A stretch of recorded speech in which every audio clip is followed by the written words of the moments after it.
Hey,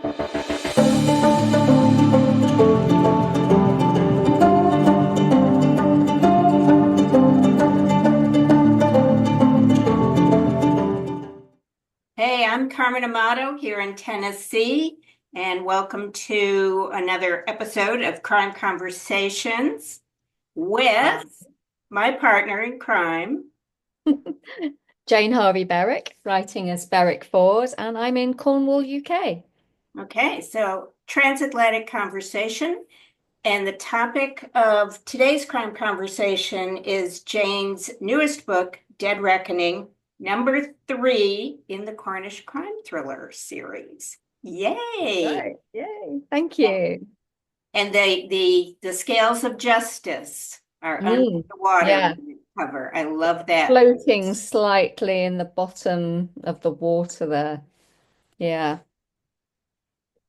Well, one thing really got me reading this book was the incredibly strong entrance of the main character, Tamsin Poldhu, and she's testifying in a courtroom, and the unexpected happens. Mm. So Jane, take us through this amazing, I have to say it, explosive start. Thank you.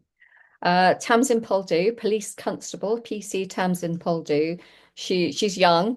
She's not even 21 yet. And this is her first time in court. And it's Crown Court.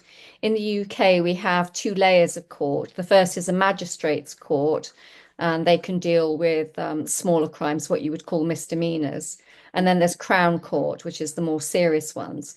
And one of the top places for these cases to be tried is in London at the so-called Old Bailey, the London Criminal Court.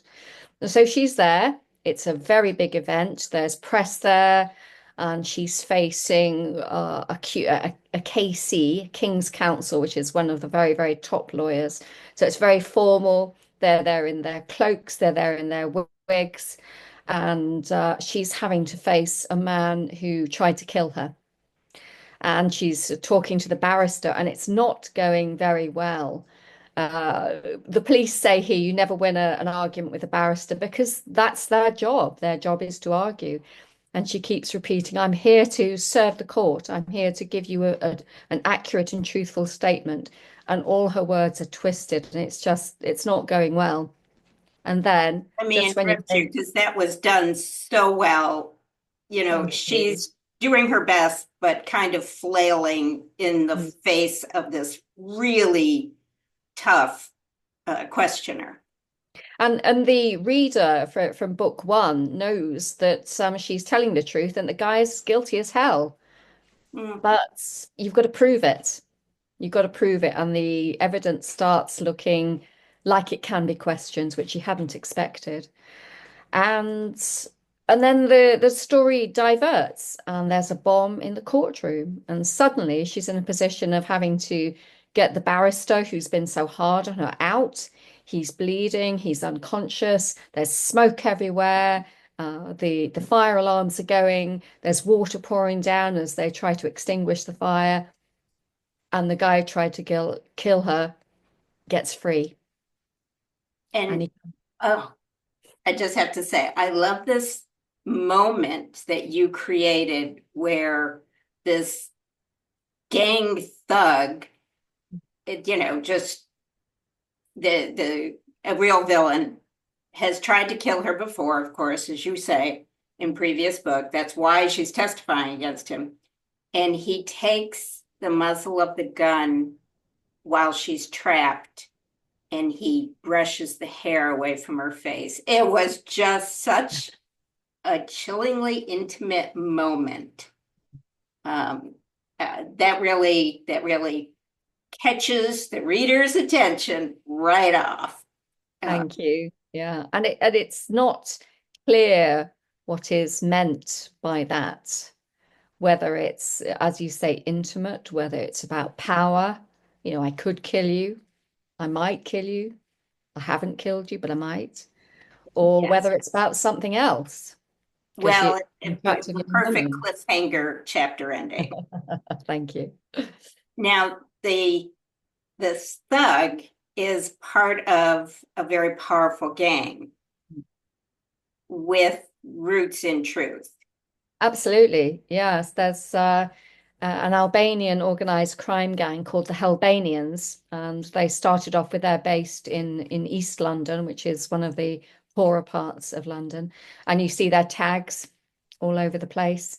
They've branched out into other dock cities where their product, which is drugs, but can be other things coming into the country. So Manchester and Liverpool have a problem with them. But I've brought it down to the more rural setting where I live, which has Cornwall has a big coastline. We have 700 kilometres of coastline, and drugs are being brought in to these small remote beaches. We know they are because there's no security at them. You can't patrol 700 kilometres of shoreline that well. We've got border patrol, but a yacht can slip through. If they turn off their transponder, they can't be, you'd have to visually see them. So it's difficult and it's a real problem. And I brought it down here. The whole Cornwall rural uh, aesthetic is such a part of the books, with so many of your climaxes take place in the water on a boat. Really. Yeah. Um, Yeah. And in fact, if you look at my covers, they've all got water on them. because it's such a focus of the setting. I love Yeah. those covers. They're very Thank you. clean, they're very crisp. They say police procedural right away. Yeah. But I do know that in a previous life you were a romance writer, and perhaps this is a little facet of Tamsin's life that's going to get a little better. And this is the third book. In the previous two, she has not had good luck with men. No, very much the opposite. Yeah, and I do bring in someone who has potential for her, uh, uh, an officer from London who's part of the armed forces. As you probably know, our police in the UK aren't armed with guns. You have to do special qualifications to do that. All police officers are trained with firearms in that taser is part of the training. But even then, not every officer has a taser. There'll be one on each shift who's the taser officer. So if you've got a situation, you have to wait for them to arrive. So Tamsin has not been trained, but there is a special section of the Metropolitan Police called MO19 who are firearms officers.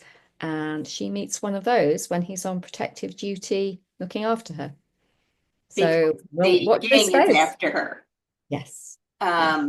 What I like about Dead Reckoning is that it's not a whodunit, it's a fugitive chase book, which is kind of, something different in the police procedural genre. So you keep your series fresh by doing different things. Thank But you. this escaped fugitive might be after Tamsin, having survived the explosion. Yeah, so the hunter becomes the hunted.